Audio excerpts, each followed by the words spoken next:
قد ستعيت يليلك انراشك لا استنت ما تنتهي عليا فوق أوضاع السمر شنيدي المحبة اللي عندك عليا عليش دالجن كله بشيء نجهدين خلينا هنبكي ولينا السيح ليش ابني عليش قد عنقني ياك قلبك ينفنيت عليش قد عنقني ياك قلبك ينفنيت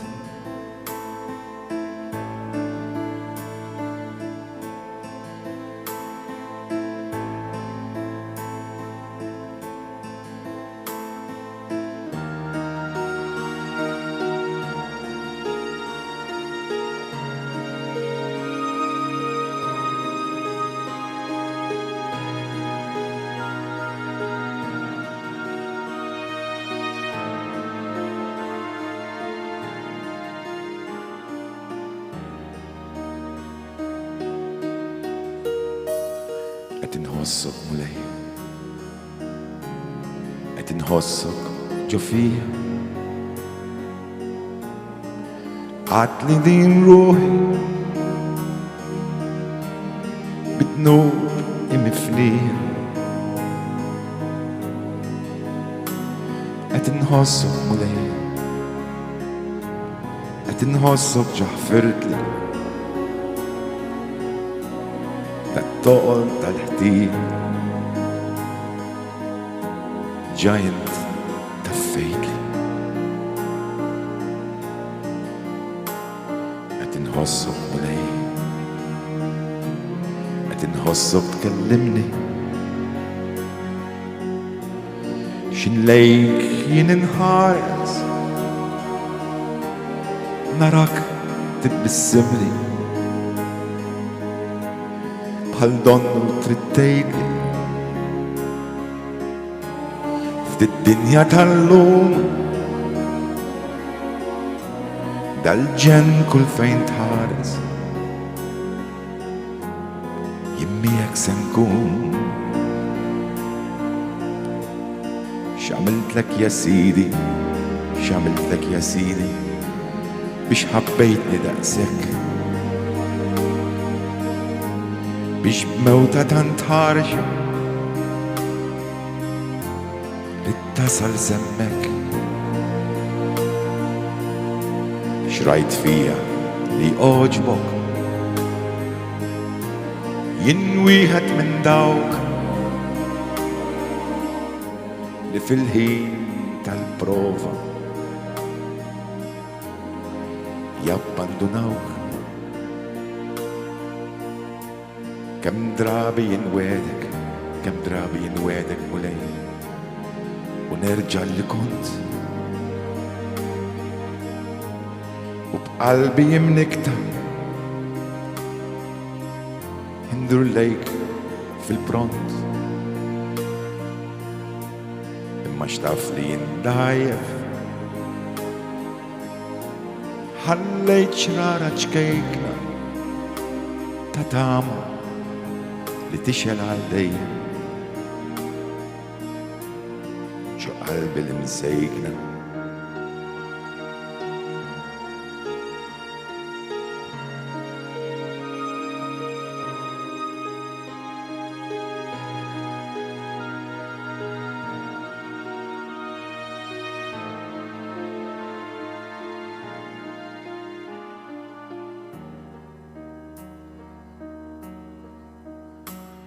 أتنهصك مولاي أتنهصك جوفيا عتلي دين روحي بتنوب imifnija qed inħossok mulej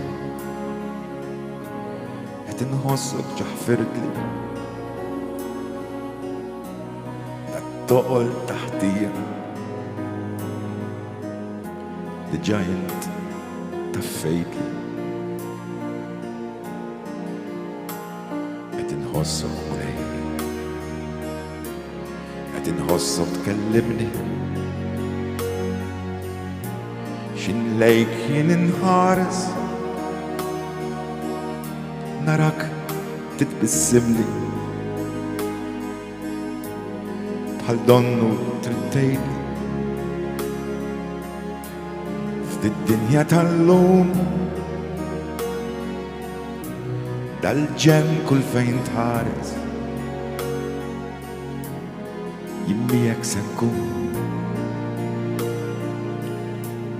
x'għamiltlek ja sidi x'għamiltlek ja sidi biex ħabbejtni daqshekk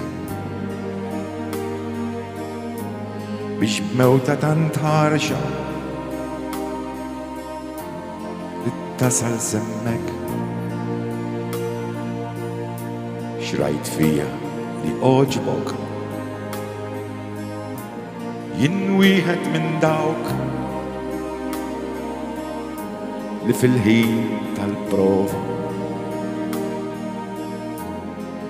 jabbandunawk kemm drabi jinwedek mulej u nerġa' li kont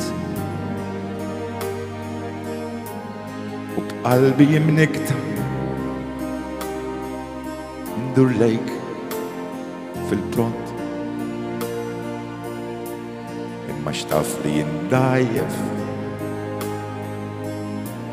ħallejt xrara ċkejkna ta' tama li tixel għal dejn qalbi li msejkna qed inħossok mulej qed inħossok ġo fija ħadli din ruħi bid-dnub imifnija qed inħossok mulej qed inħossok ġaħfirtli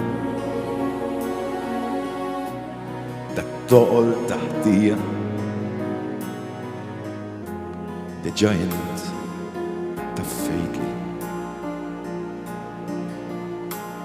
qed inħossok mulej qed inħossok tkellimni x'inlejk jien inħares narak titbissimli bħal donnu trittejtli f'did-dinja tal-lum dal-ġen kull fejn tħares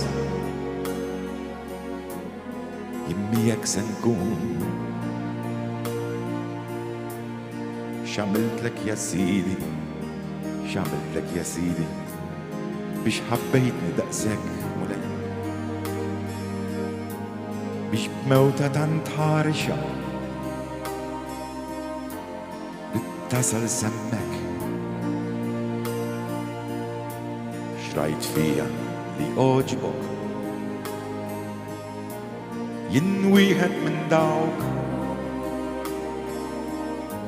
li fil-ħin tal-prova jabbandunawk kemm drabi jinwedek mulej u nerġa' li kont u b'qalbi jimnikta hindur lejk fil-pront imma xtaf li jindajjef ħallejt xrara ċkejkna ta' tama li tixel għal dejn قلبي اللي نسيتنا.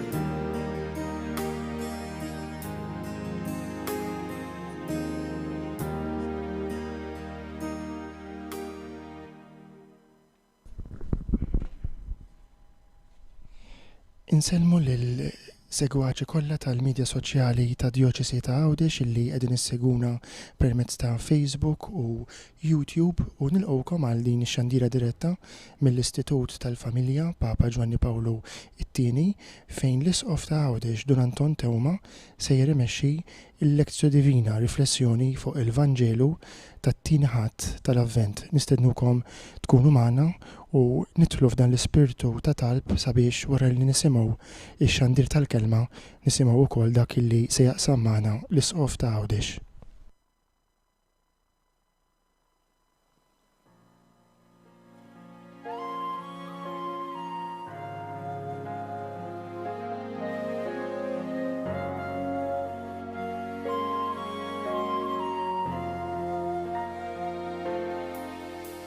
Kif nista x'nilmħek fuq dak is-salib, din qalbi tibki bsa bla qatt tħenna lik,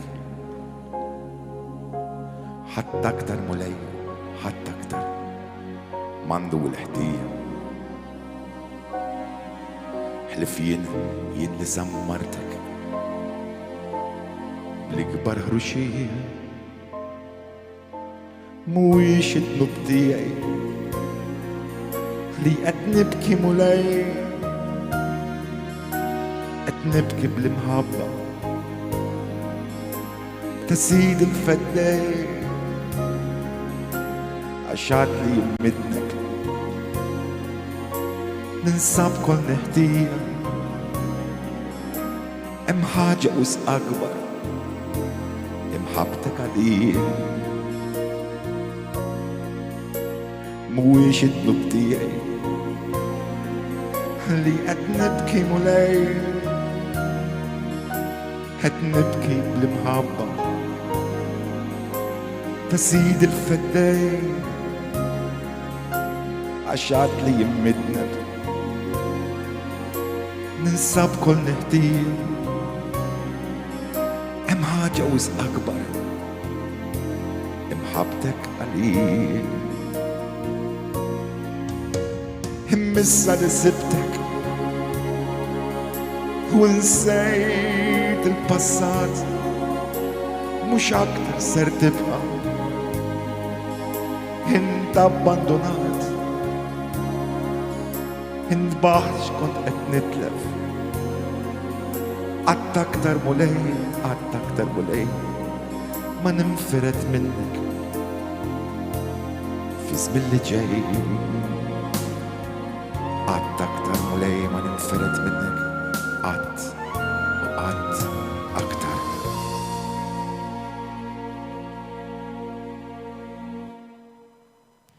Fl-isem tal-Missier u tal-Iben u tal-Ispiritu Santu, amen. Nitolbu.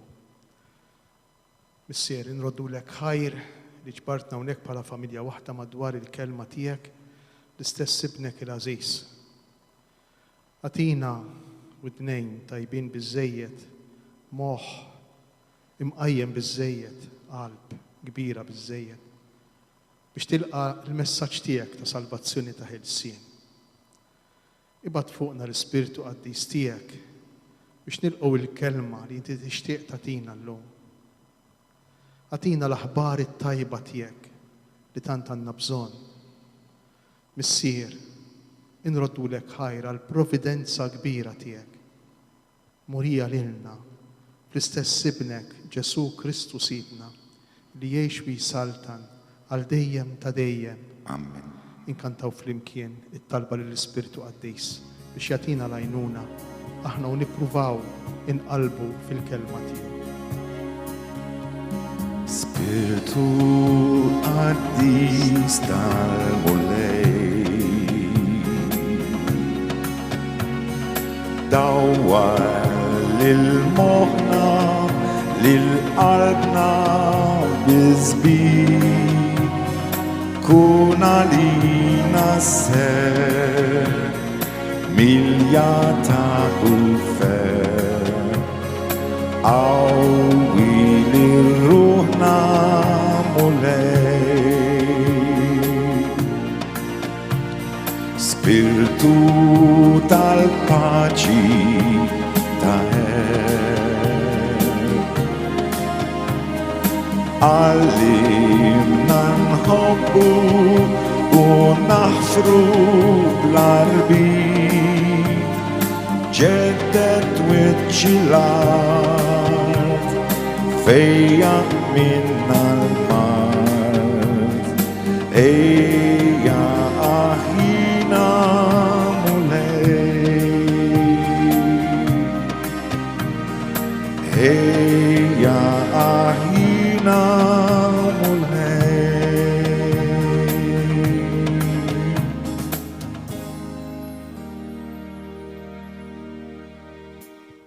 نقعدوا بالقيادة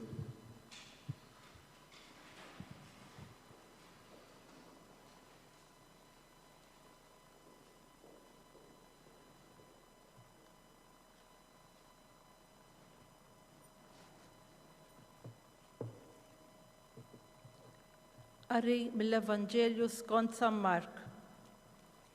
Il-bidu tal-Evanġelju ta' Ġesu Kristu l-Iben ta' Alla. Bħalma hu miktub fil-ktieb ta' Iżajja l-profeta. Ara, jien nibgħat qablek il-ħabbar tiegħi biex iħejji triqtek. Leħen ta' wieħed jgħajjad fid-deżert. Ħejju it-triq tal-mulej. Idrittaw il-modijiet tiegħu. Hekk Ġwanni der jammet fid-deżert u jxandar ma' modija tandiema għal maħfra ta' dnubiet. U kienet tmur għandu l-ludija kollha u n-nies kollha ta' Ġerusalem jitamdu minnu fix-xmara Ġordan waqt li jistqarru dnubietom. Ġwanni kien jilbes libsa tax-xar tal-ġemel bi ħżiem tal-ġild madwar qaddu u kien jiekol ġradijiet u qasel selvaġġ.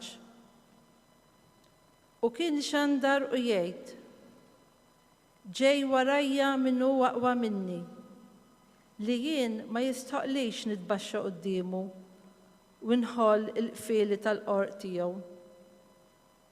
Jien għammitkom bl-ilma, iżda huwa jammitkom bl-Ispirtu Santu.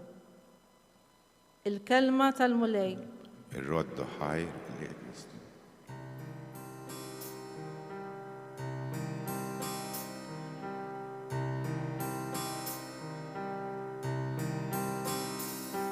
Oh come, Emmanuel,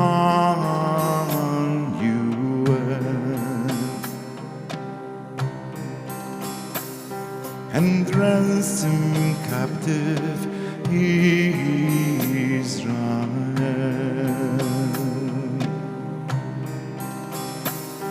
that mourns in lonely exile here,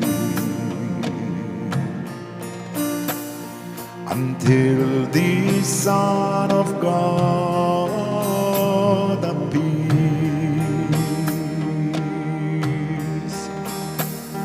Rejoice, rejoice, Emmanuel shall come to thee, O Israel.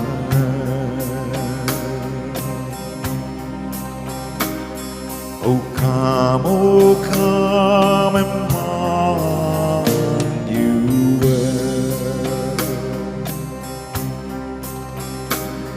and ransom captive Israel,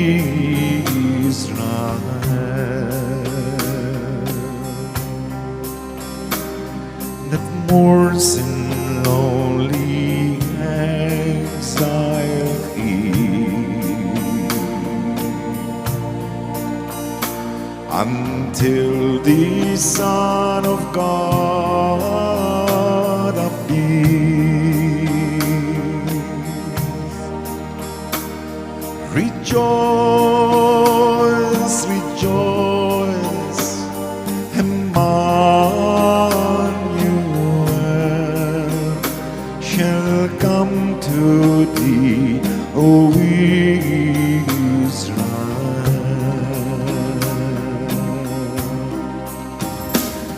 Rejoice, rejoice, Emmanuel shall come to thee, O Israel.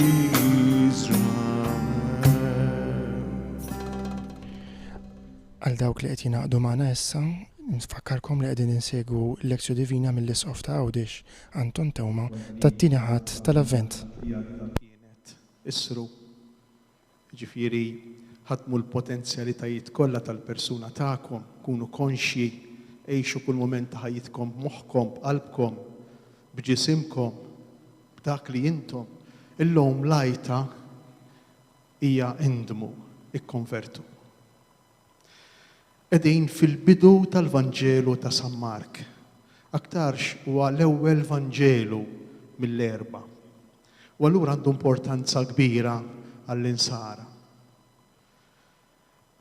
Il-mod kif jibda dan il-Vanġelu huwa stramp ħafna. Jgħidilna li qiegħed jibda. Il-bidu tal-Evanġelju ta' Ġesu Kristu li ben ta' Alla. Imma dritt wara li jagħmel din l-introduzzjoni qasira li aktar titlu mill-introduzzjoni, ilqana ma' figura importanti, il-figura ta' Ġwann il-Battista. Għalli ma' raġuni. San Mark irid jgħidilna xi ħaġa fundamentali għalina l-koll. Li jekk aħna rridu li l-Vanġelu, li l-kelma ta' Alla li jissegwi f'dan l-ktieb, li hemm miktuba f'dan l-ktieb, jekk aħna rridu li dejn tagħmel xi ħaġa fil-qalb tagħna, fil-ħajja tagħna, jekk aħna rridu li taffettwa il-persuna tagħna, għandna bżonn nikkonvertu. Għandna bżonn nagħmlu dak li San Mark isejħilha metanoia. Naraw xi tfisser iktar il-qudiem. Imma mill-bidunet, San Mark jistedinna biex inħejju ruħna ħalli nwaqqgħu lilna fi kriżi. Ħalli ma nkunux riġidi. Ħalli ma nħossux jew ma naħsbux illi għandna l-verità f'moħħna jew f'qalbna. San Mark jistedinna nkunu kemm jista' jkun akkoljenti. Inkunu doċli. Inħallu il-kelma ta' Alla tbiddilna. U għalhekk jibda propju bil-figura ta' Ġwann il-Battista. Għax ma tistax inti taqra il-Vanġelu jew aħjar tħalli lil Ġesu ikellmek jekk inti ma tbiddilx il-moħħ u l-qalb tiegħek. Eżempju ċkejken mill-esperjenza tal-ħajja tagħna ta' kuljum huwa kull darba li aħna nippruvaw nisimgħu. X'intom tagħmlu bħalissa intom u tisimgħu lili. Biex tisma' trid tinsa lilek innifsek. Jekk ħatibqa' iffukat fuqek innifsek, jekk ħatibqa' iffissat fuq il-problemi li għandek jew li ħallejt id-dar warajk, int ma tistax tisma'. U għalhekk bil-bidu tal-Vanġelu San Mark jagħmililna ċara din il-bidla fil-moħħ u fil-qalb biex ikun verament Vanġelu. Aħbar tajba. Għax jibda bil-kelma il-bidu tal-Evanġeli. Tiftakru jekk hemmx xi ktieb ieħor fl-Iskrittura li jibda propju bil-kelma il-bidu? Almenu hemm tnejn oħra. Hemm wieħed fil-Ġdid Testament. Fil-bidu kien il-Verb. Il-Verb kien Alla, il-Verb kien Antalla. Il-Vanġelu ta' San Ġwann. Imma hemm ktieb ieħor li jibda il-bidu fil-bidu. Tiftakru li ma ktibu?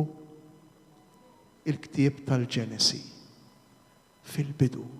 Fil-bidu kien it-taħwit. Għalfejn San Mark jerġa' jibda b'din il-kelma il-bidu biex jgħidilna illi mal-Vanġelu ma' din l-aħbar tajba li aħna mistednin naqraw se jkollna bidu ġdid. Bidu ġdid fejn? Fiex? Fil-qalb tagħna. Fil-persuna tagħna.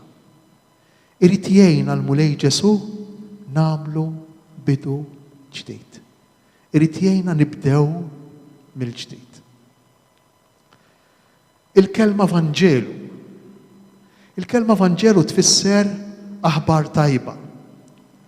Il-kelma Vanġelu tfisser ġrajja ta' ferħ.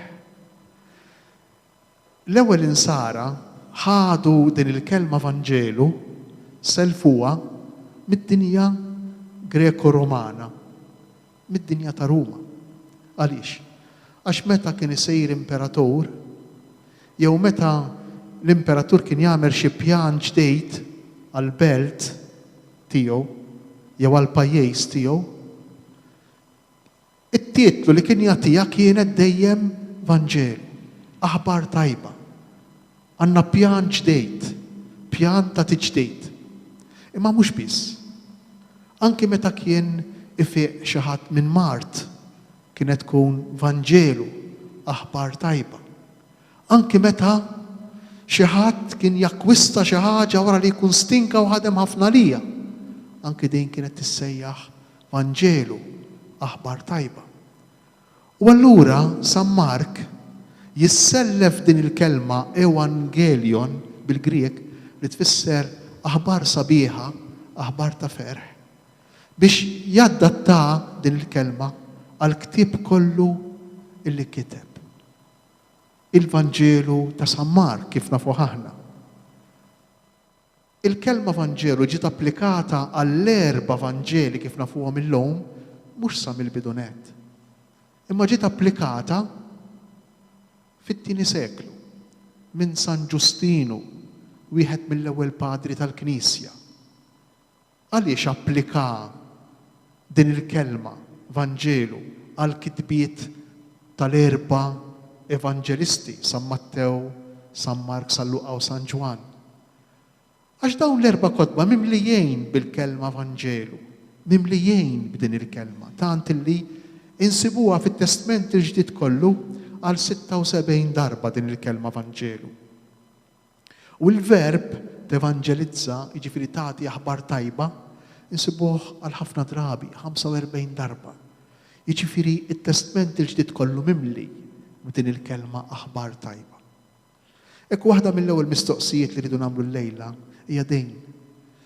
Imma tassew u aħbar tajba għalija il-Vanġelu.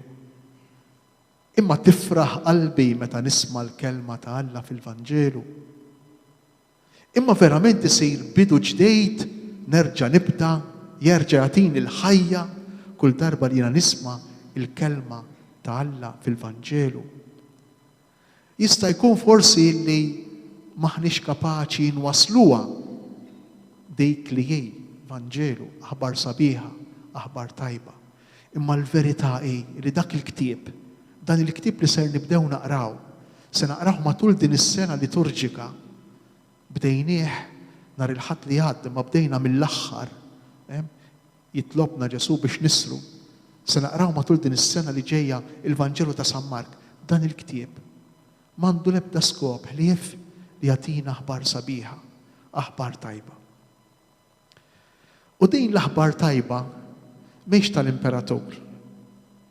Interessanti għaliex fl-Asja Minuri f'belt tissejjaħ Priene kienet instabet fuq ġebla kitba li tgħid illi meta twilet l-imperatur Awgustu Ottavianu, l-imperatur ta' żmien Ġesu kellu madwar 9 snin meta twilet jew ftit iktar, meta twilet l-imperatur Ottavianu, Awgustu Ottavianu.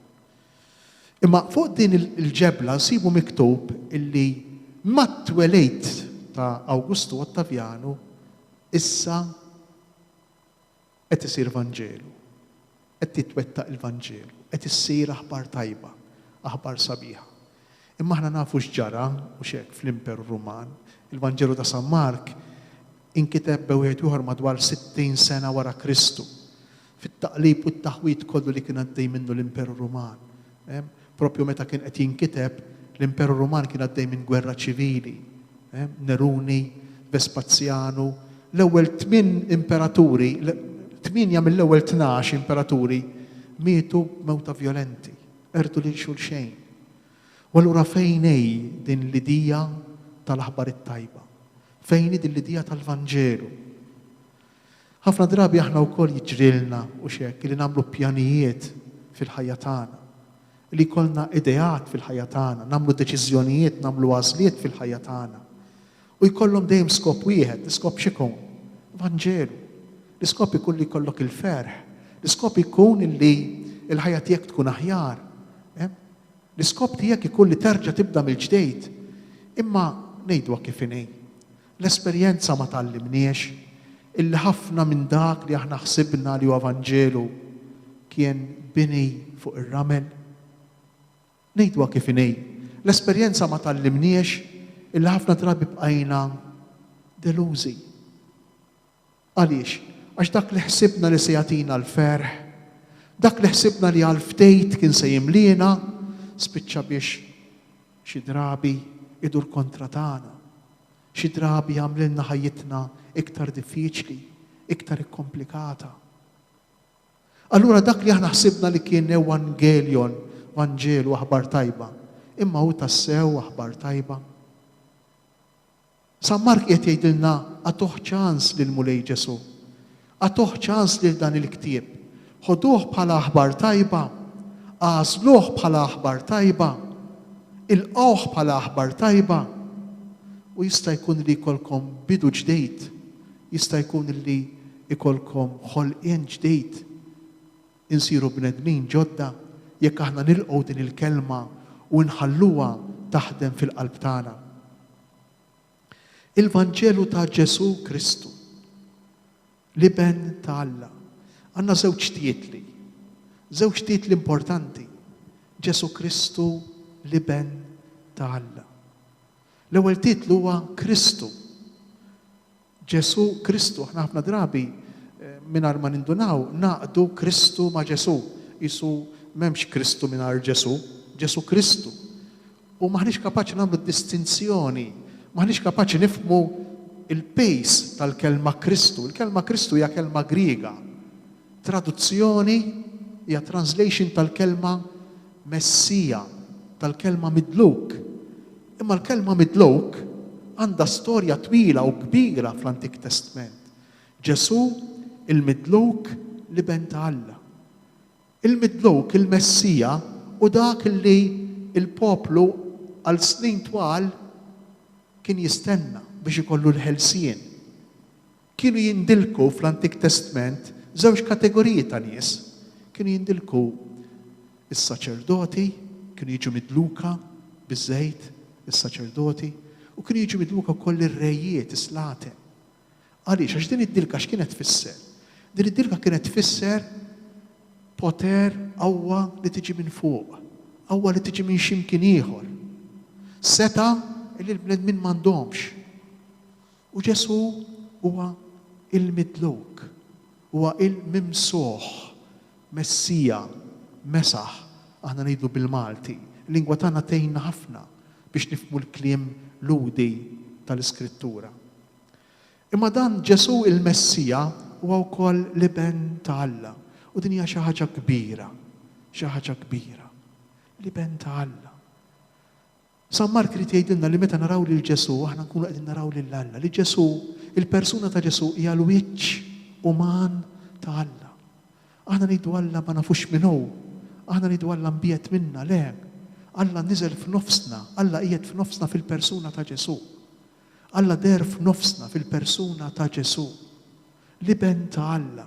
Liben ta' Alla mhux biss għax huwa iġġenerat mill-missier, imma liben ta' Alla għax fil-mentalità orjentali li tkun iben ifisser li tkun tixbaħ lil missierek fl-attitudnijiet tiegħek, fil-mod kif taħsibha, fil-mod kif tħoss, fil-mod kif tħobb, fil-mod kif tirraġuna. U Ġesu huwa liben tal-missier, liben ta' Alla. Ibqgħu ċerti li San Mark il-Vanġelu kollu tiegħu bħall-Evanġelisti l-oħra. Il-Vanġelu ta' San Mark mhux miktub kombinazzjoni ma' kull kelma ġiet miktuba u poġġuta f'post fil-post fejn qiegħda. Propju wara ħafna ħsieb, wara ħafna pjanijiet.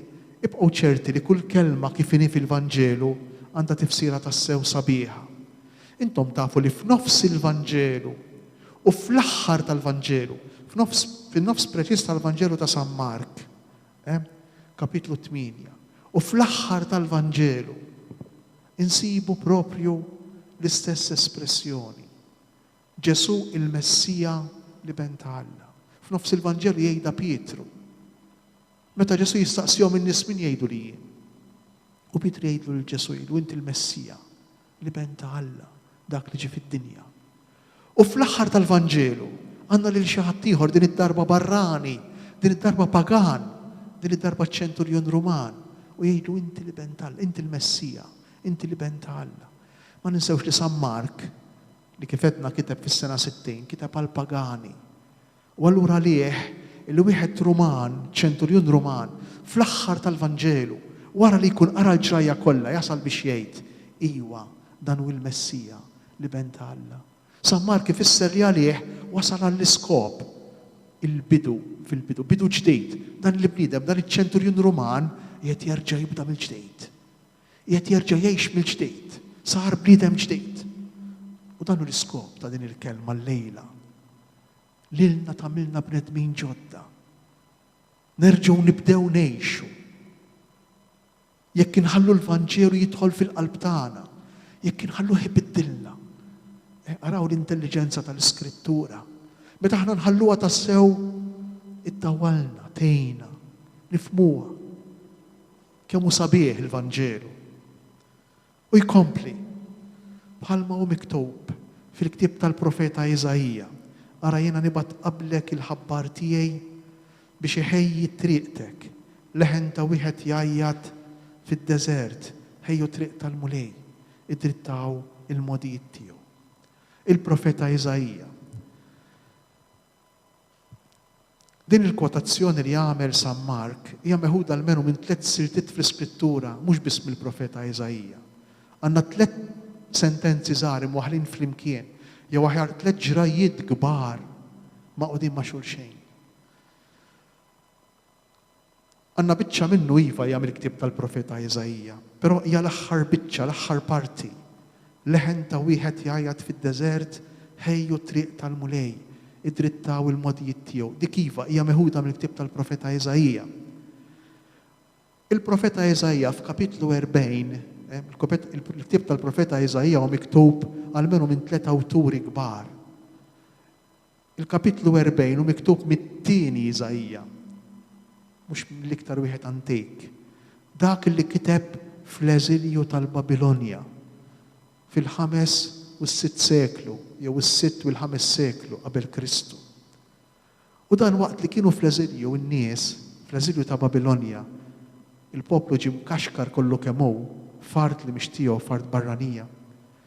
U allura l-poplu kellu jitlef it-tradizzjonijiet ta' missirietu, ma kienx baqalu tempju, ma kienx baqalu sakrifiċċju, ma kienx baqalu tradizzjonijiet li kienu tant importanti qabel. U l-poplu ġralu li identifika ruħu mal-barrani, mal-barranejn. Il-poplu għalkemm kien il-sejr, kien skjav, għalkemm ma kienx fartu, imma dara.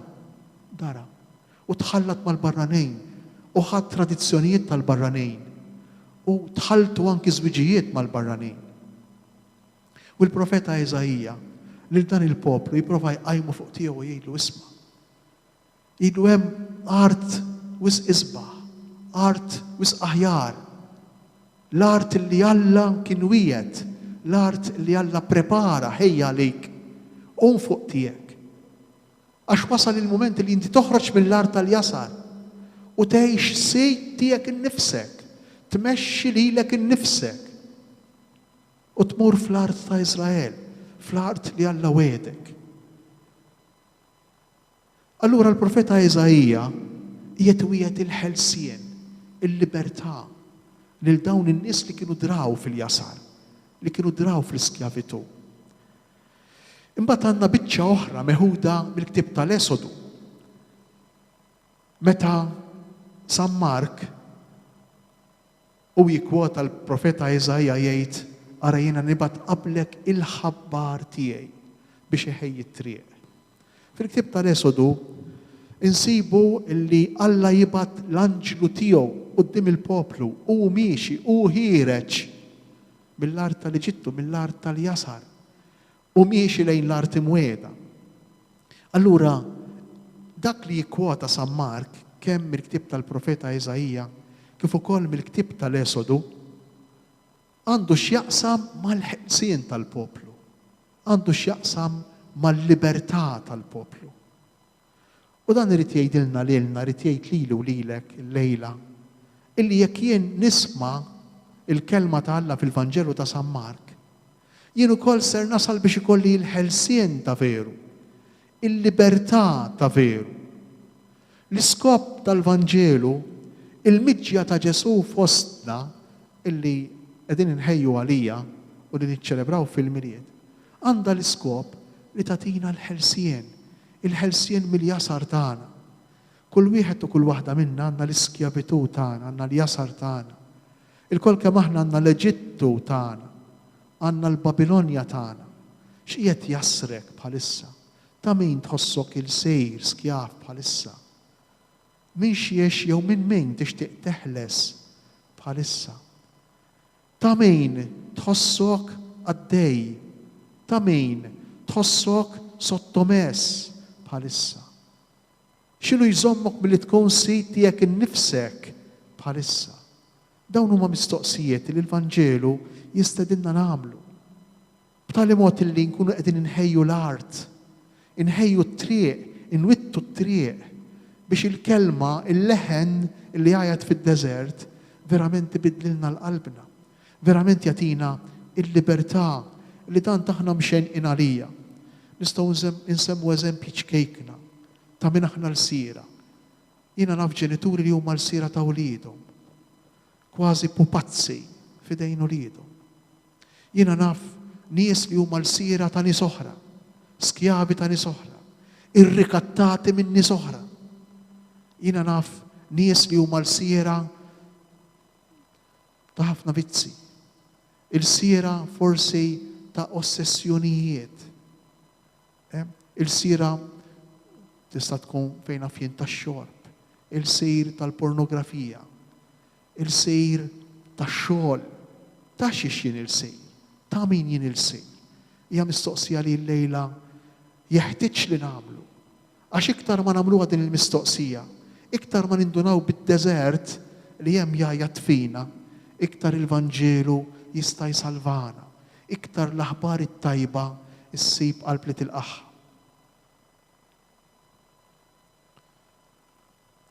Hekk Ġwanni der jgħammet fid-deżert u jxandar ma' mudija tandima għal maħfra ta' tnubiet. U hawnhekk għandna l-ewwel darba imsemmi dan l-ammidi. L-isem tiegħu huwa Ġwanni. Bil-ludi Johannan, jiġifieri Jaħwen huwa ħniena, Jaħwen iħen. Interessanti li fl-isem stess ta' Ġwanni hemm diġà il-Vanġelu. Fil-persuna ta' Ġwanni għadu ma bidix jitkellem. F'ismu stess, fil-persuna tiegħu se naraw iktar il-qudiem kif kien liebes u x'kien jiekol. Hemm Vanġelu, hemm aħbar tajba. Alla lilek iħobbok. Alla lilek jaċċettak mingħajr kundizzjoni. Int maħfur, int maħbub, maħbuba minn dejjem, b'xejn qabel ma għamilt it-tajjeb jew il-ħażin. Alla jħen, Alla mimliħnina. Interessanti għax dan l-isem ta' Johannan ta' Ġwanni, Alla jħen, il-verb iħen huwa iktar profond mill-verb iħobb. Għax inti tħen, meta tgħid tħen, hija tifhem li inti taċċetta anki l-ħażin ta' ħaddieħor. Kapaċi tagħlaq għajnejk anki għad-djufijiet ta' ħaddieħor. Kapaċi tgħaddi minn fuq il-weġat li għamillek ħaddieħor. Meta inti tgħid tħen. U din hija diġà fija nfisha aħbar tajba. Il-mod ta' kif Alla jitratta magħna. Ma għadix iktar ir-regola, ma għadix iktar il-liġi li tikmanda r-relazzjoni tagħna ma' Alla. Noqdu attenti għax ħafna drabi fil-ħajja tagħna għadna nirreferu għar-regoli, għadna nirreferu għall-kmandamenti, għandna nirreferu għall-liġijiet. Huma għadhom imexxu ir-relazzjoni tagħna ma' Alla, jew ir-relazzjoni ta' Alla magħna. L-aħbar it-tajba li jagħtina Ġwanni hija li mhux iktar ir-regola imbagħad jagħtilna fil-font u fil-milja tagħha Ġesu. Mhux iktar ir-regola, mhux iktar il-liġi, mhux iktar il-kmandamenti jirregolaw ir-relazzjoni tagħna ma' Alla. Imma l-imħabba b'xejn li għandu għalina. U kellu raġun San Ġwan jispiċċa ħażejn. Ara taħsbu li San Ġwan spiċċa ħażejn sempliċement għax dik żifnet u dak kien fis-sakra u qalilha San Ġwan spiċċa ħażejn għaliex għax ħada kontra l-istituzzjoni reliġjuża. San Ġwan li kien iben ta' assejs ta' saċerdot, iben ta' persuna li kienet il-fuq fl-istituzzjoni, fl-istruttura reliġjuża. Billi kien mimli bl-Ispirtu ta' Alla, bl-Ispirtu Santu, jieħodha kontra l-istess istituzzjoni reliġjuża, illi ħafna drabi jew spiss tjassar l-Ispirtu. U x'jagħmel San Ġwan? Joħroġ blidija u jgħidilhom lin-nies. Mhux it-traxxejx tad-dem tal-baqra jew tal-moża fuq latu tal-arka tal-patt tal-liġi li kienu jagħmlu fil-Jom Kippur. Mhux dak jaħfer id-dnubiet fil-ġurnata tal-Jom Kippur. Mhux ir-rejt jaħfer id-dnub. Mhux il-fatt li inti tmur fejn qassejs u tgħid ħajaħfir li rod lis-salib, jisma' ftit gedwejt, jgħid li xi ħaġa u immur nadejf. Mhux ir-rejt inaddafni minn ġewwa, inaddaf il-qalb tiegħi. Mhux it-traxxejx tad-dem tal-Jom Kippur. Imma x'inaddaf il-qalb tiegħi? L-indiema, il-konverżjoni, il-bidla tal-qalb. Araw xift kbira jagħmel San Ġwan. Jagħmel xift enormi San Ġwan. Jgħidilhom lil-Lowt, mhux ir-riti li jsiru fit-tempju, dawk li lilkom b'mod maġiku ibidlukom, jitrasformawkom, mhux dawk jitrasformawkom. Imma xi bidlek lilek? Ir-responsabilità tiegħek, id-deċiżjoni tiegħek. Sintendi imqanqla mejjuna bil-qawwa tal-Ispirtu Qaddejs. Sintendi ispirata mill-Ispirtu ta' Alla, ispirata mill-Vanġelu. U hawnhekk lilna jpoġġina f'responsabilità kbira ta' indiema għal maħfra ta' dnubiet. Ma'mudija ta' ndiema għal maħfra ta' dnubiet. Xi ġifieri ma'mudija? Il-ma'mudija kienet rejt li kien isir spiss fid-dinja orjentali. Per eżempju, l-iskjavi li kienu jiġu meħlusa mixtrija minn xi sit, jeħlishom biex jerġgħu jsiru liberi, kienu jagħmlu rejt, kienu jinħasslu, jinżlu fl-ilma u jerġgħu jitilgħu. Biex iħallu fl-ilma l-bniedem il-qadejn lil sir l-iskjav. U joħorġu mill-ilma bħala nies ħielsa, nies liberi. Rejt, sempliċement rejt. Il-ma'mudija kienet tfisser titgħaddas int fl-ilma immissa bl-intenzjoni u bl-iskop, bil-ħsieb skont Ġwanni l-Battista, bil-ħsieb li inti ma tibqax tidreb, bil-ħsieb li inti tindem minn ħtijietek. Issa naraw xi tfisser il-kelma indiema, l-kelma metanojja. Hemm iktar responsabilità tiegħek mill-rejt tal-ilma. Hemm iktar id-deċiżjoni tiegħek milli sempliċement il-ħasejl bl-ilma. Hemm iktar l-għażla tiegħek mill-rejt fih innifsu. U x'jiġri? Jiġri li din l-indiema għal maħfra ta' dnubiet li jipritka San Ġwan tkun totalment differenti mill-mod ta' kif jaħsbuha il-Lowt fir-reliġjon Ġudajka tagħhom. Il-kelma indiema, il-kelma bil-Griek metanojja. Aħna b'indiema ħafna drabi nifhmu kont nirrabja li prova nieħu paċenzja, kont nidej innaqqas, kont niġġieled mal-mara jew mar-raġel li prova niftijem. Dik iva hija indiema. Imma l-metanojja li qed jitkellem minnha San Ġwan, jew aħjar San Mark preferiment għal San Ġwan, l-indiema għal maħfra ta' dnubiet, hi wisq iktar profonda. Hi xi ħaġa wisq iktar kbira. X'inhu ċ-ċentru tal-għażliet tagħna? Aħna xi ġelna nagħżlu ħaġa u nħallu barra oħra. Aħna xi ġelna naġixxu fil-ħajja. Xi ġelna niddeċiedu fil-ħajja. Ħafna drabi ir-riga u xek, illi forsi nindunaw, imma ħafna drabi ma nindunawx. Li nużaw fl-azzjonijiet tagħna hija waħda. X'jaqbilli jew x'ma jaqbillix. Kif se nkun sew jew kif mhux se nkun sew. Noqrob lejn dak li min għalija jagħmilni aħjar, nitbiet minn dak li min għalija fil-ħsieb tiegħi jagħmilni għar. Imma r-riga hija jien. Ir-riga hija kif inħossni jien. Il-kelma metanojja tfisser li jien inbiddel din ir-riga u din hija biċċa xogħol jibsa. Inbiddel din ir-riga biex inħalli tassew il-Vanġelu jieħu d-dawl, jieħu l-ħajja ġo qalbi. Biex inħalli tassew il-bidu ġdejt iseħħ fil-persuna tiegħi. Il-ħolqien il-ġdejt, il-bidu l-ġdejt iseħħ fija. Xi trid tkun din ir-riga? Din ir-riga l-ġdida li qiegħed jitlobni ġwanni biex jiena nagħmel. U iktar il-qudiem jitlobni Ġesu fil-Vanġelu ta' San Mark. Din ir-riga l-ġdida hija Ġesu nnifsu. Din ir-riga l-ġdida hija l-Ispirtu ta' Alla, hija l-Ispirtu Santu. Li jiena nieħu, li jiena nixrob, jew aħjar li hu jagħtini, li hu jgħaddili kull darba li jiena nisma' l-kelma tiegħu. Ftit ilu għedna li biex tisma' trid tinsa lilek innifsek. Meta nisma' lil Ġesu jien u nibda ngħid f'qalbi iwa Ġesu għandu raġun. Iwa kif qiegħed jgħidu. Iwa hekk irid inħosshom l-affarijiet.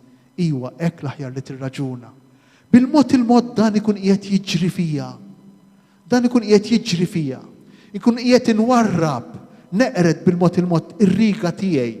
Iċ-ċentru tal-enerġija li huwa ikkonċentrat fuq in-nifsi u minn floku bil-mod il-mod jidħol l-Ispirtu ta' Alla.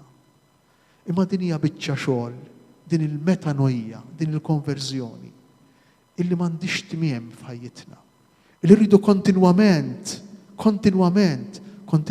nagħmluha, ngħixuha u nġedduha. Kontinwament irridu nkunu kif qedna nhar il-ħadd li għadda konxji. Irridu nilqgħu bil-moħħ tagħna, bil-qalb tagħna, bil-persuna sħiħa tagħna. Din l-ispirazzjoni tal-Ispirtu ta' Alla, l-ispirazzjoni li jagħtina permezz tal-kelma tiegħu kull darba li aħna nisimgħuha. Din hija l-konverżjoni, din hija l-metanojja. Meta jien minn flok nibqa' fiċ-ċentru tal-persuna tiegħi. Nipprova nitħabat, nistinka, jew aħjar. Inħalli lil Alla jilluminani, iqanqalni, imma minn naħa tiegħi nirid nilqa'. Jien nirid naċċetta. Għaliex għax mhux rid maġiku li jbiddilni. Mhux rid imma l-Ispirtu ta' Alla li jaħdem miegħi mal-libertà tiegħi, mal-intelligenza tiegħi. Ma jagħmel xejn Alla mingħajri santwistejn. Alla ma jagħmel xejn mingħajr il-konsent tiegħi. Mingħajr ma ngħidlu iva okej. Għax Alla jirrispetta l-kollox il-libertà tiegħi. Imma dan hu Vanġelu, din l-aħbar it-tajba, tandiema għal maħfra ta' tnubiet.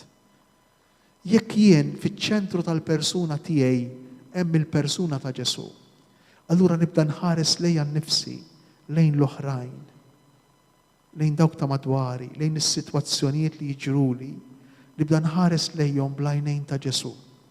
U dak ifisser il-ewwel qabel kollox nagħmel att kbir, isimgħuni sewwa, nagħmel att kbir ta' ħniena miegħi nnifsi. Nagħmel att kbir ta' mħabba miegħi nnifsi, l-ewwel qabel kollox. Alla li jrid isalvani. U kif Alla jħobb lil Ġesu bimħabba tal-ġen. Il-missier u f'Liben, Liben u fil-missier, tant huma maqudin flimkien. Jekk Ġesu jsir fiċ-ċentru ta' ħajti, allura l-istess relazzjoni li hemm bejn il-missier u Liben, bil-mod il-mod tibda tinbena fija. Bil-mod il-mod Ġesu jibni fija l-istess relazzjoni li għandu ma' missieru. U jien inħossni maħbub, inħossni xxurtjat, inħossni grazzjat, inħossi l-grazzja ta' Alla fuqi. U verament insir ħolqien ġdejt. Verament l-Ispirtu ta' Alla jammar fija, jgħix fija. iqabbadni bin-nar tiegħu, verament. Jekk jien inħalli l-Ispiritu ta' Alla jieħu in-nofs ta' ħajti, iċ-ċentru ta' ħajti. U kienet murandu il-ludija kollha u n-nies kollha ta' Ġerusalem. Kollha panta, juża l-kelma bil-Grieg kollha, kulħadd. Xi ħaġa li kulħadd jixtieqha, xi ħaġa li kulħadd trida. Aħna fil-fond tal-fond ta' qalbna l-kol kemm aħna nixtiequ nkunu liberi.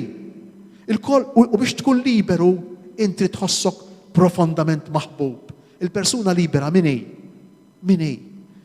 Il-persuna libera mhix dik li tfittex li tagħmel taġixxi biex tixtri l-imħabba. Min jipprova jixtri l-imħabba tmaqdejr isejb. Hekk jgħid il-ktieb tal-Anja tal-Anijiet. L-imħabba ma tixtrijiex. Imma ħafna drabi għalhekk jiġrilna. Għaliex? Maħniex liberi. Għalhekk il-jasar. Għalhekk insir dipendenti minn dak u mill-ieħor. Id-dipendenzi kollha li għandna. Għaliex? Għax id-dipendenza b'mod immaġinarju, b'mod utopistiku, nibda noħlom li dik id-dipendenza li setejni inħossni maħbub. Il-problema fejn tal-bniedem. U nibda niddependi minn dak u minn dik, jew mill-oġġetti biex inħossni maħbub. U hekk il-Vanġelu, aħbar tajba, int maħbub. Alla jħobbok. Din hija l-qalba kbira li rridu nagħmlu fil-ħajja tagħna. Din hija il-metanojja, il-konverżjoni kbira li aħna msejħin nagħmlu. U li l-Vanġelu ta' San Mark iwassalna għalija. Kienet tmur, hawnhekk flok il-kelma tmur, traduzzjoni iktar litterali kienet toħroġ, joħorġu, mhux imorru. Toħroġ il-ludija kollha, toħroġ Ġerusalem kollha. Issa dan il-verb toħroġ għandu tifsira teoloġika importanti għaliex. Għax jien ma nafx intom xtaraw għal-mappa tajjeb, però hemm il-baħar il-mejjed fin-nofs, jekk qed tarawh, imbagħad il-fuq mill-baħar il-mejjed fin-nofs, hija l-art ta' Iżrael, mill-baħar il-fuq tiela xmara Ġordan, hekk line blu irqiq. Tiela xmara Ġordan fuq iż-żewġ naħħat. U Ġwanni kien jagħmmet fuq in-naħħa tal-lemejn tal-mappa f'post jissejjaħ Betabara. Qed nurih bil-laser. Hemmhekk kien jagħmmet Ġwanni. In-naħħa tal-ilaw in-naħħa tal-lemejn ta' xmara Ġordan. Għaliex importanti il-lokazzjoni, il-post? Għaliex importanti? Għax ix-xmara Ġordan flimkien mal-baħar il-mejjet kienu il-konfini li rridu jaqsmu l-lot biex jidħlu fl-art imwieda. Din kienet l-art imwieda, l-art tagħhom. Issa hawnhekk San Mark qed jgħidilna illi minn Ġerusalem u minn Ludija reġgħu marru lura. Reġgħu qasmu xmara bil-maqlub. Għalli ma raġuni. Interessanti. San Ġwanni irid jgħidilhom. Il-qasma vera, il-ħelsien veru, mhux meta ħriġtu mill-Eġittu u għaddejtu sibtu l-art imwieda, mhux dak il-ħelsien veru. Imma l-ħelsien ta' veru tistgħu tgħixuh meta intom fil-qalb tagħkom tiddeċiedu li tħallu lil Alla jsalvakom. Tiddeċiedu li tagħmlu wisa biex tisimgħu dak li San Mark se jibqa' jirrakkonta fil-Vanġelu kollu. Dawk minnkom illi jattendu l-komunitajiet tafu illi fil-bidunet tal-komunitajiet Ewkaristiċi l-ewwel Vanġelu li bdejna kien il-Vanġelu ta' San Mark. Din ir-raġuni. Il-Vanġelu tal-bidla tal-qalb, il-Vanġelu li għamilna bnedmin ġodda, il-Vanġelu li għamilna ħolqien ġdid. U allura tagħmel ħafna sens li dawn joħorġu minn Ġerusalem u mill-Ludija u jmorru ħdejn Ġwanni in-naħħa l-oħra ta' xmara Ġordan biex jerġgħu jmorru lura ħielsa tas-sew, meħlusin tas-sew, meħlusin ta' veru, waqt li jistqarru tnubietu. Nikkonkludu bil-figura ta' Ġwanni. Kif edna ftit ilu kull kelma fil-Vanġelu ta' San Mark hija meqjusa u mhijiex impoġġija għal xejn. kien jilbes libsa tax-xar tal-ġemel. X'irid jgħidilna San Mark? Irid jgħidilna li kien profeta, il-libsa tax-xar tal-ġemel hija tipika tal-profeti. Għaliex? Għax il-profeta huwa dak li jimxi. Il-profeta huwa dak li huwa buttat mill-Ispirtu ta' Alla. Il-profeta huwa dak li bħal ġemel qatt ma jaqta' qalbu. Il-profeta hu dak li bħal ġemel jasal fejn jixtieq jasal għax mimli bl-Ispirtu ta' Alla. Kemm għandna bżonn tal-profezija. Irridu noqogħdu attenti fil-Knisja. Għaliex għax faċli l-istrutturi, ir-regoli, ir-riti li huma importanti. Huma importanti. L-Ispirtu ta' Alla għandu bżonn ta' strutturi.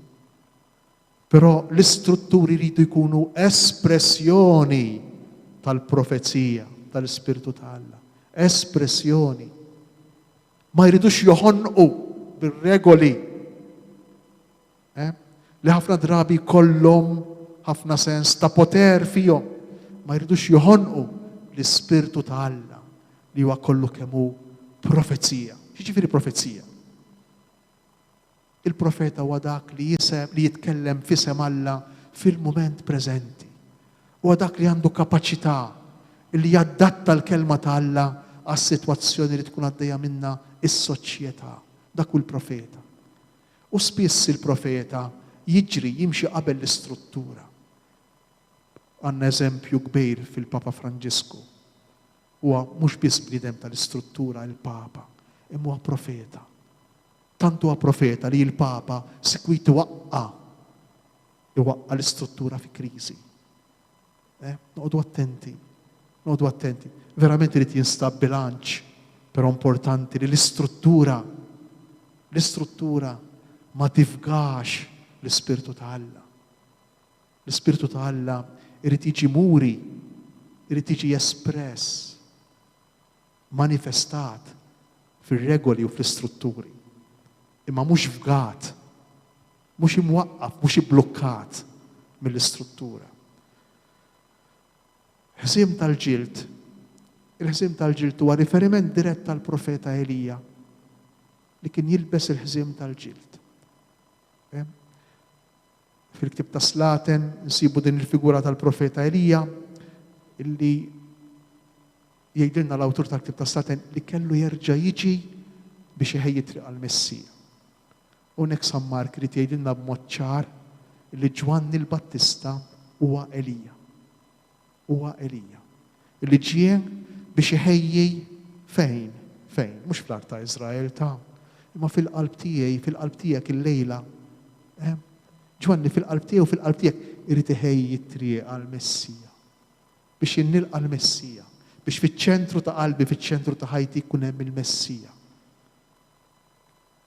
Il-ġradijiet u l-għasel selvaġġ mhumiex biss l-ikel tad-deżert ukoll. Ħana forsi l-ġradijiet tikol il-ġrat idejqek, imma l-ġradijiet tad-deżert huma ġradijiet notfa u tajbin għall-ikel. Però il-kelma Griega użata għall-ġradijiet hija teknika wisq u tirreferi għal tip ta' insett li kapaċi joqtol is-sriep. Kapaċi joqtol is-sriep u s-serp intom tafu fl-Iskrittura huwa s-sinjal tal-malin tal-ħażin. Jikol il-ġradijiet u l-għasel selvaġġ, l-għasel huwa tajjeb, simbolu sinjal tal-kelma tal-Alla. San Ġwan qiegħed jgħidilna jekk iridu neqirdu l-ħażin, iridu nieklu ħafna kelma tal-Alla. Iridu nieklu ħafna kelma tal-Alla. Iridu nisimgħu il-kelma tal-Alla.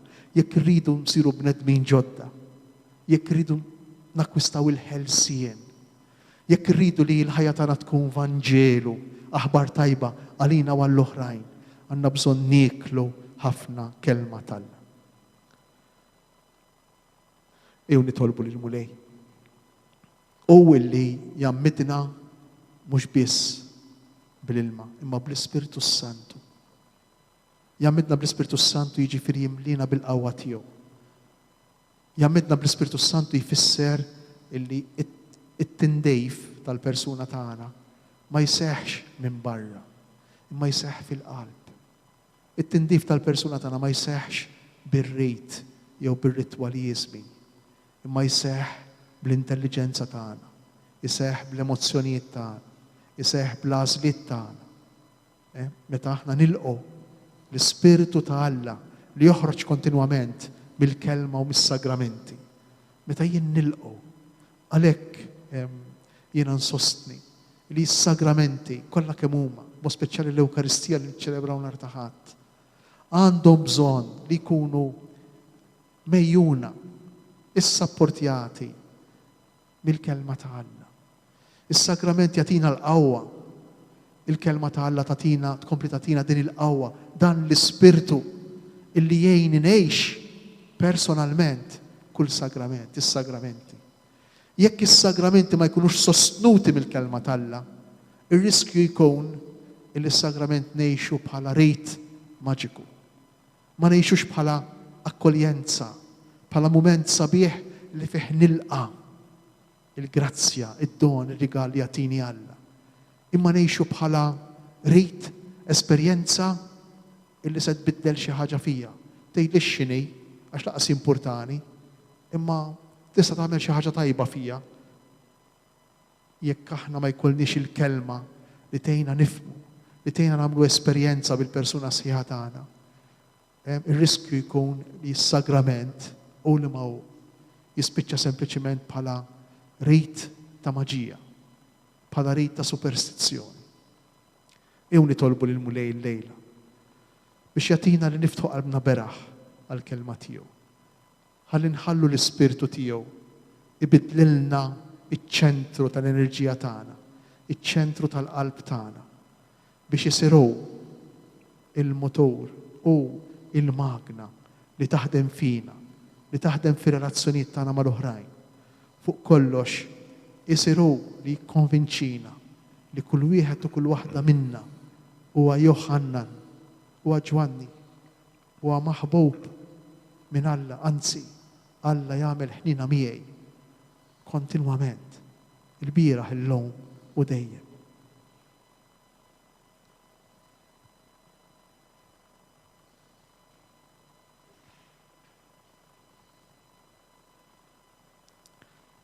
Bħal ġimgħa l-oħra din il-ġimgħa wkoll jekk tfittxu fil-Facebook ta' Dioċesi ta' Għawdex issibu it-talba li hemm għal kuljum marbuta mas-siġra tal-miliet għax is-siġra hija sinjal tal-għażla bejn it-tajjeb u l-ħażin mhux hekk. Is-siġra ta' Adam u Eva. Nitolbu lil Mulej biex jagħtina l-grazzja tal-metanojja tal-indima.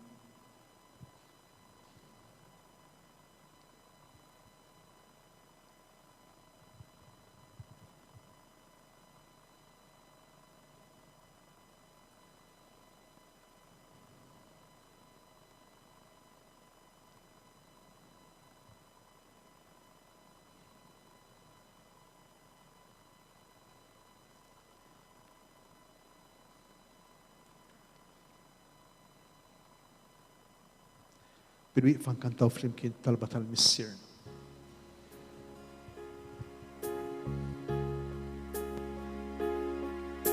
Missierna, Abba missier,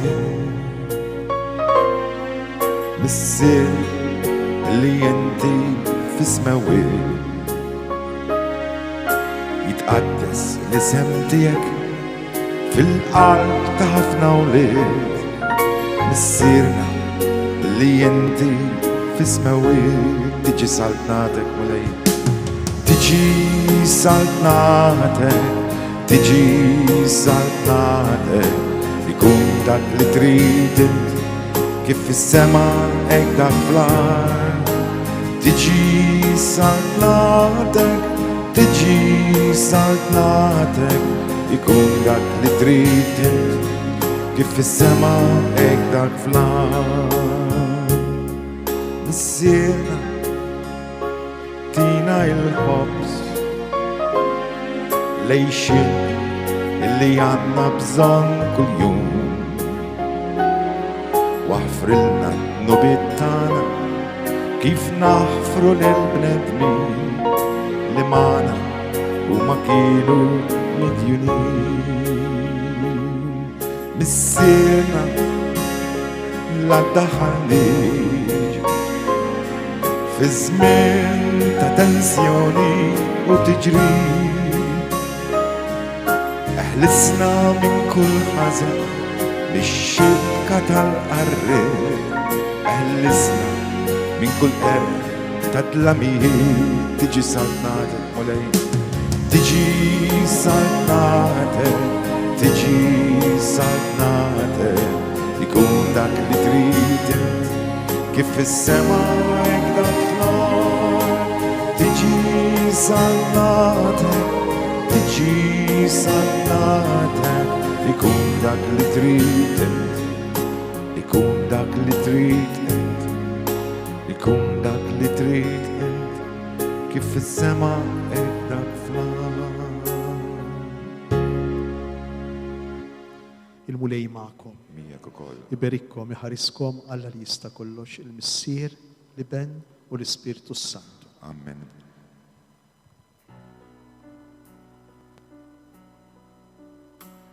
What child is this who laid to rest on Mary's lap is sleeping, whom angels greet with anthem sweet, while shepherds watch a keeping. This is Christ the King, whom shepherds guard and angels sing. Haste, haste to bring him praise, the baby Son of Mary. This is Christ the King, whom shepherds guard and angels sing. Haste, haste to bring him praise, the baby Son of Mary.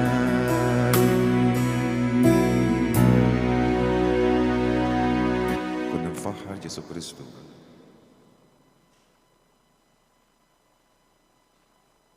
U bekk eżis telespettaturi naslu fit-tmiem din ix-xandira diretta mill-Istitut tal-Familja Papa Ġwanni Pawlu II fil-Belt Victoria Għawdex fejn wassalnilkom il-xandira tal-Lezzjo Divina għat-tieni ħadd tal-Avvent immexxija mill-Isqof ta' Għawdex Anton Teuma. Aħna nagħtukom appuntament għal bħallum ġimgħa fl-istess ħin għall-ħabta tat-8 ta' filgħaxija fejn insegwu r-riflessjoni tal-Isqof ta' Għawdex għal dak il-ħadd. Sadattant nixtiequlkom il-lejl it-tajjeb.